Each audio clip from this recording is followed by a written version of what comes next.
You trusted them.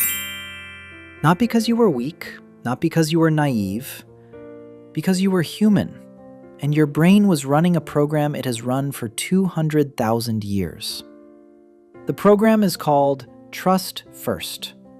And the people who deceive you most completely, the ones who extract your loyalty, your time, your silence, they are not smarter than you. They are simply running a different program. One that was designed, engineered, to interface with yours. Today we go inside the psychology of lying, not to teach you how to catch a liar, to show you why you couldn't, and why, the next time, without this knowledge, you still won't. There's a field of research that governments fund and corporations exploit, and that almost nobody teaches in schools. It is the science of deception detection. And its most disturbing finding, published across 40 years of peer-reviewed literature, is this. Human beings are statistically no better than chance at detecting when someone is lying to them. Flip a coin. You will be right as often as you would be looking into the eyes of someone deceiving you. We built civilization on the assumption that we can read each other. We were wrong. Here are 7 reasons why. Starting with the most fundamental flaw in your cognitive architecture. Mechanism number 1, truth default theory. In 2019, communication scientist Dr. Timothy Levine published research that should have been front-page news. It was not. His finding: your brain does not process statements neutrally, weighing truth against deception. Your brain defaults to truth.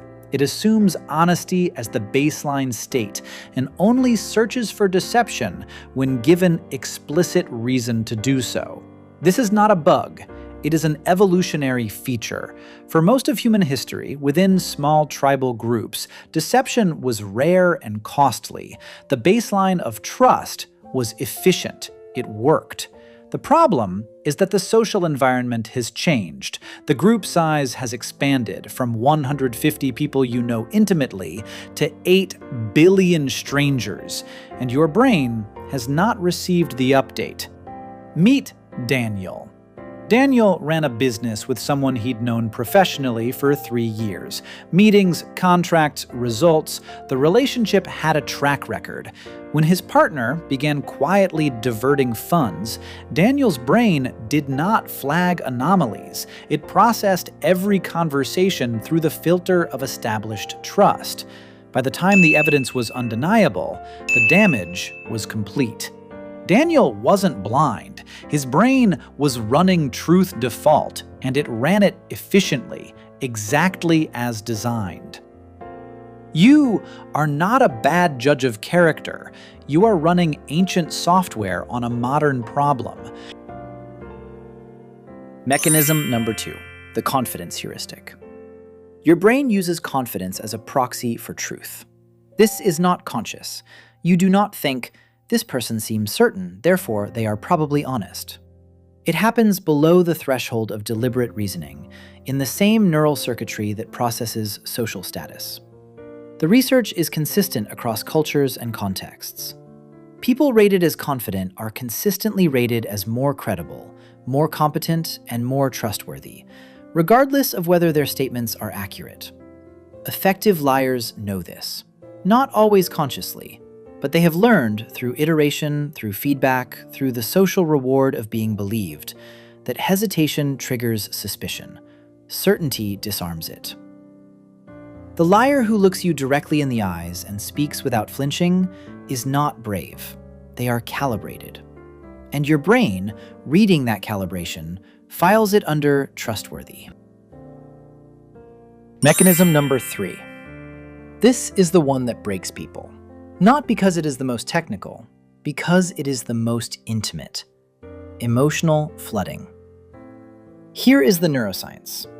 When you feel genuinely understood, when someone reflects your inner world back to you with precision, when they name your fears before you have named them yourself, when the conversation feels like the first time anyone has truly seen you, something happens in your brain that has nothing to do with logic. Your amygdala floods, oxytocin releases. The prefrontal cortex, the seat of critical reasoning, the part of your brain responsible for evaluating whether something is true, goes offline. Not metaphorically, neurologically. You cannot think clearly about someone who is making you feel safe. The neurochemistry will not allow it. Meet Isabel. Isabel was 31.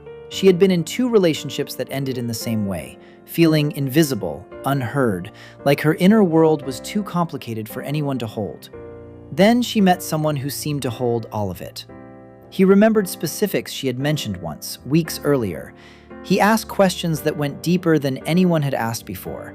He seemed to understand the particular texture of her loneliness.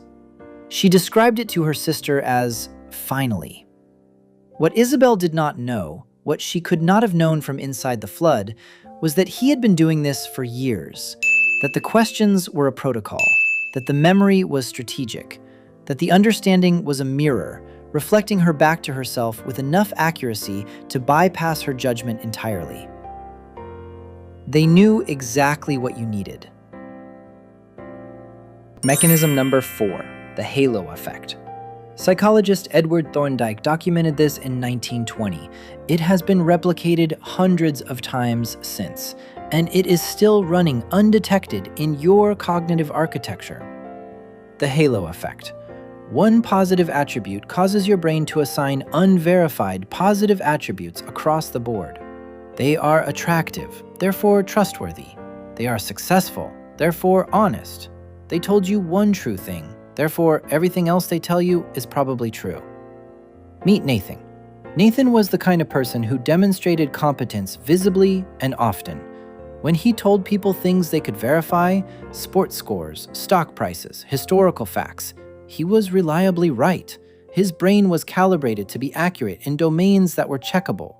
In domains that were not checkable, in his motivations, his loyalties, his version of events when no one else was present, he was something else entirely. But the people around him had already extended the halo. The trust he earned in verifiable areas was unconsciously transferred to unverifiable ones. The liar does not need to lie about everything. They only need to tell enough truth to activate your halo. The rest of the deception runs on borrowed credibility. Mechanism number 5, sunk cost trust. You have heard of the sunk cost fallacy, the cognitive bias that causes people to continue investing in a losing situation because of what they have already invested. You have not heard it applied to trust, but it runs there with identical force. The more you have given to someone, your time, your vulnerability, your loyalty, the architecture of your daily life, the more psychologically expensive it becomes to conclude that they are not who you believed them to be. Not because the evidence isn't there, because the conclusion is catastrophic. Meet Claire. Claire spent 6 years building a life with someone. By year 4, there were inconsistencies she noticed. By year 5, there were explanations that didn't fully close. By year 6, when the pattern became undeniable, she found herself arguing against the evidence. Not for him, for herself.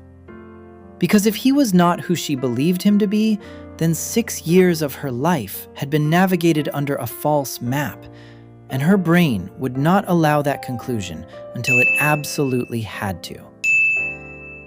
The investment you have made in someone does not make them trustworthy. It makes it costly to discover they are not. That is not love. That is a leverage mechanism they did not even have to install. Mechanism number 6, the self-deception mirror. This is the one that makes the psychology of lying genuinely terrifying. Evolutionary biologist Robert Trivers published research arguing that self-deception is not a flaw, it is an adaptive strategy. Organisms that believe their own deception are more convincing because there are no physiological signs of dishonesty to detect. No elevated heart rate, no micro-expressions of guilt, no cortisol spike. The liar who has convinced themselves they are not lying is neurologically identical to someone telling the truth. Meet Victor. Victor passed a polygraph, not because the machine was wrong, because by the time he was in that chair, he had revised the narrative of events so thoroughly, had told his version so many times, had embedded it so deeply into his own memory architecture, that he genuinely believed it. You cannot read the tells of someone who has no tells. The tool you were taught to use, gut instinct, reading body language, looking for inconsistencies, was never designed for a liar who has become their own first victim. Mechanism number 7, the identity trap. After everything, after the evidence accumulates, after the pattern becomes clear, after you can no longer explain away the inconsistencies, there is one final mechanism that keeps you from accepting what happened. It is not love. It is not loyalty. It is the question you cannot yet answer. If I was deceived, what does that make me? Meet Elliot. Elliot was not naive. He had built a career on reading people. He prided himself on his judgment. When the person he had trusted most turned out to have been operating on a completely different agenda from the very beginning, Elliot did not feel betrayed. He felt erased. Because admitting he had been deceived did not just change his opinion of the other person.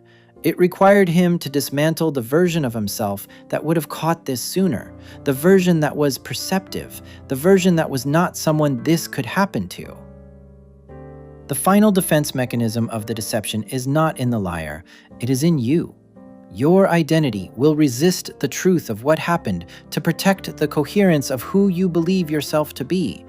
And the system, the liar, the institution, the algorithm, every operator that has ever run a program on your mind counts on exactly that. 7 mechanisms. Truth default, the confidence heuristic, emotional flooding, the halo effect, sunk cost trust, the self-deception mirror, the identity trap.